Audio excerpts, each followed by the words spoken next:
वाकया मैंने जो आपने मुझे सुनाया था कि कंडक्ट क्या होना चाहिए लोगों का।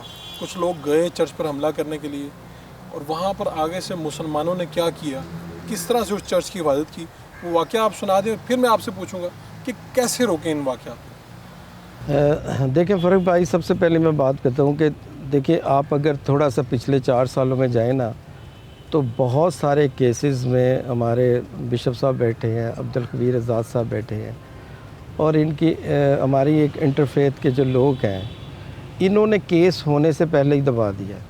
और वहाँ के लोकल मिलकर, और बहुत सारे केसेस हैं जो मेरी फिंगर टिप्स पे हैं, शायद वो भी इस तरह के सानिया ही होते अगर उनको मौके पे जो हमारी मतलब कि बिशप साहब के साथ जो हाँ जी इस तरह के, और इन्होंने जाकर बर वक्त, और बुनियादी सिर्फ बात यही है कि किसी वहाँ भी मुझे उलमा इकराम मिले हैं 30 के करीब, और सारे इंटरफेथ का काम फैसलाबाद से गए थे, जानने वाले थे।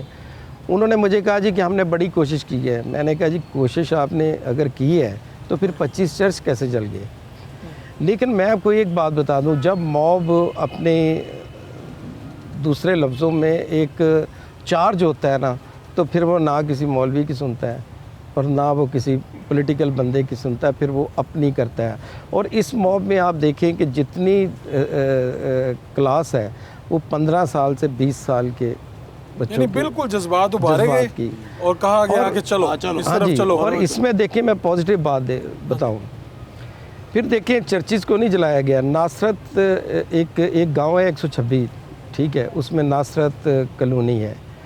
नासरत कॉलोनी का चर्च इतनी दूर है, और पैरिश हाउस जो जहाँ पे हमारे प्रीस्ट रहते हैं वो इस तरफ है।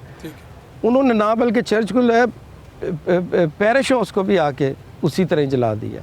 अब देखिए, अगर ये दुश्मनी चर्च के साथ निकालनी थी तो चर्च तक ही रहती, लेकिन फिर वहाँ पे जितने घर थे उन घरों की बाहर मीटर तोड़ दिए, उनके गेट तोड़ दिए।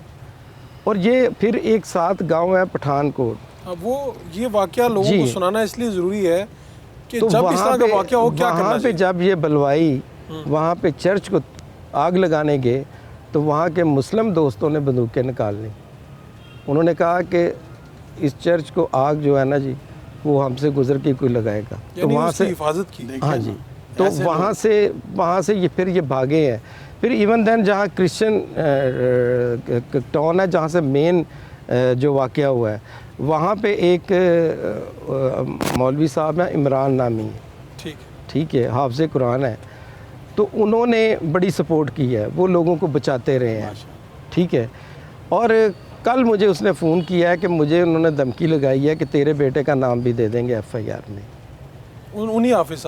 उन्हीं हाफिज़ साहब को इस वजह से धमकी लगाई गई है कि आपका नाम, आपके बेटे का भी हम जो है ना FIR में नाम दे देंगे। तो मैंने कहा आप घबराए नहीं, मैं देख लूँगा जो आपका नाम। तो क्या करें, क्या वाकया ना हो दोबारा, सज़ाएं सख्त दी जाएँ, क्या? देखिए, जब तक रियासत जो है वो 9 मई की तर्ज पर साइंटिफिक तरीक़ों से, नादरा की मदद से इन बलवाइयों को पकड़कर सज़ा नहीं दिलाएगी, आप इन वाक़यात को नहीं रोक सकते। बिल्कुल ठीक है।